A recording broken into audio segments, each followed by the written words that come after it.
Nadakip ng mga operatiba ng Norsagaray Police Station ang 4 na suspect sa isinagawang bypass operation sa sitio Matandang Baryo, Barangay Bitungol, Bulacan noong gabi ng Marso 23. Ayon kay Provincial Director Police Colonel Angel Garciliano, kinilala ang mga naaresto na sila alias Gani, Pulong, Bogart at Chito na pawang mga residente ng Pasay at Makati.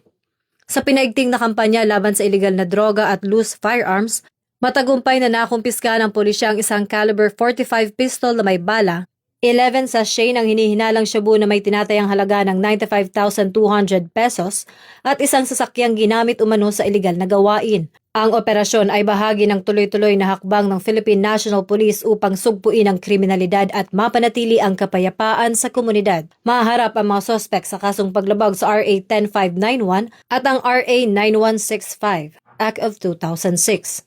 Mula rito sa Campo Crame, ako po si Patrol Woman Sari Bernales, nagbabalita para sa Police News Network. At ito ang bagong PNP para sa bagong Pilipinas, serbisyong mabilis, tapat at nararamdaman.